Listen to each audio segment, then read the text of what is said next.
అప్పట్లో అజర్ అంటే international figure. Bat తో గ్రౌండ్ లో అడుగు పెడితే చాలు అద్దిరిపోయే ఇన్నింగ్స్ తో మణికట్టు మాయాజాలంతో ప్రేక్షకులను ఉర్రూతలూగించేవారు.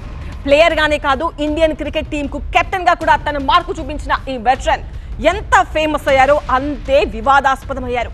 రాజకీయ అరంగేట్రం కొత్త కాకపోయినా ఇప్పుడు సరికొత్త వివాదానికి కేంద్ర బిందువుగా మారిపోయారు. ఒకప్పుడు సెంచరీల మోత,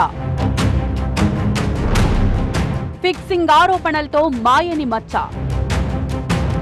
రాజకీయాల్లోనూ వదలని రచ్చ, వివాదాల యోధుడి కొత్త ఇన్నింగ్స్. ఇండియన్ క్రికెట్ చరిత్రలో మహమ్మద్ అజరుద్దీన్ది అంతులేని కథ. అత్యంత ప్రతిభావంతుల్లో ఒకరిగా పేరు తెచ్చుకున్న ఈ వెటరన్ క్రికెటర్ ని అంతే స్థాయిలో వివాదాలు చుట్టుముట్టాయి. తీవ్ర ఆరోపణలతో ఆట నుంచి వైదొలిగిన ఈ మణికట్టు మాంత్రికుడు రాజకీయాల్లోనూ రాణించి మధ్యలో డక్కా ముక్కీలు తిని ఇప్పుడు సరికొత్త ఇన్నింగ్స్ మొదలుపెట్టారు. ఒకనాడు హైదరాబాదీగా ఇండియన్ క్రికెట్ లో ఓ వెలుగు వెలిగిన అజర్ ఇప్పుడు తెలంగాణ రాష్ట్ర కేబినెట్ మంత్రిగా ప్రమాణ స్వీకారం చేశారు.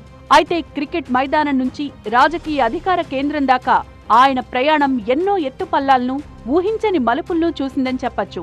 ఆట నుంచి నేటి అమాత్య పదవి వరకు ఆయన్ను చుట్టుముట్టిన వివాదాలు, విషాదాలు అలాంటివి. మరి 1984లో ఇంగ్లాండ్లో జరిగిన టెస్ట్ మ్యాచ్ తో అంతర్జాతీయ క్రికెట్లోకి అడుగుపెట్టిన అజరుద్దీన్ ఆరంభంలోనే అదరగొట్టేశాడు.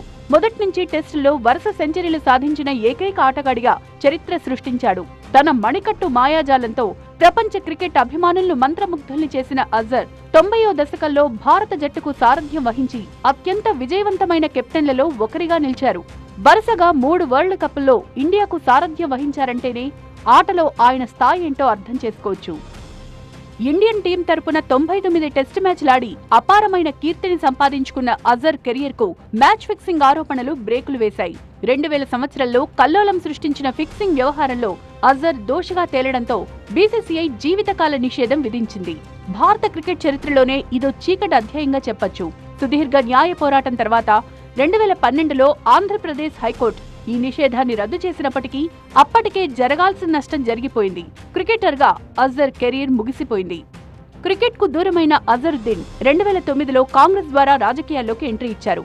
హైదరాబాదీ అయినప్పటికీ ఆయనకు దేశవ్యాప్తంగా ఫేమ్ ఉండడంతో 2009 లోక్సభ ఎన్నికల్లో ఉత్తరప్రదేశ్లోని మొరాదాబాద్ ఎంపీ స్థానం నుంచి బరిలో నిలిచి గెలిచారు. అయితే 2014లో రాజస్థాన్లోని సవాయి మాధోపూర్ నుంచి పోటీ చేసి ఓడిపోయారు. ఆ తర్వాత సొంత రాష్ట్రం తెలంగాణకొచ్చిన అజర్ 2018లో టీపీసీసీ వర్కింగ్ ప్రెసిడెంట్ గా బాధ్యతలు చేపట్టారు. 2023 అసెంబ్లీ ఎన్నికల్లో జూబ్లీహిల్స్ నుంచి పోటీ చేసి ఓడిపోయారు. అయితే ఇటీవల జూబ్లీహిల్స్ సిట్టింగ్ ఎమ్మెల్యే మాగంటి గోపీనాథ్ చనిపోవడంతో మరోసారి ఉప ఎన్నికల్లో పోటీ చేసేందుకు ఆసక్తి చూపించారు.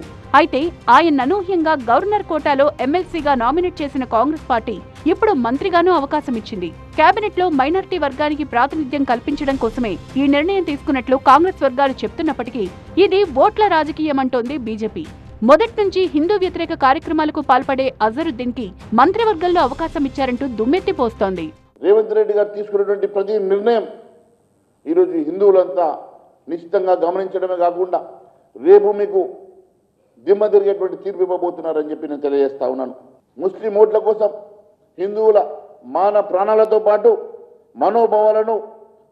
మనోభావాలతో చెలగాటమాడుతున్నటువంటి కాంగ్రెస్ పార్టీ ఖచ్చితంగా బుద్ధి చెప్పాల్సిందిగా నేను మీ ద్వారా జూబ్లీహిల్స్ ప్రజానీకానికి విజ్ఞప్తి చేస్తా ఉన్నాను. ప్రొఫెషనల్ అండ్ పొలిటికల్ లైఫ్ లోనే కాదు, పర్సనల్ లైఫ్ లోనూ అజర్ ను వివాదాలు వెంటాడాయి. హైదరాబాదీ అయిన మొదటి భార్యకు విడాకులిచ్చి బాలీవుడ్ నటి సంగీత బిజ్లానీని వివాహం చేసుకున్న అజర్ ఆమెతో ప్రయాణానికి కూడా డైవర్స్ తో ముగింపు పలికాడు. బ్యాడ్మింటన్ ప్లేయర్ గుత్తా జ్వాలతో ఆయన రిలేషన్ లో ఉన్నారనే ప్రచారమూ జరిగింది. ఆ మధ్య రోడ్డు ప్రమాదంలో కుమారుణ్ణి కోల్పోవడం అజర్ జీవితంలో అతిపెద్ద విషాదాన్ని నింపింది.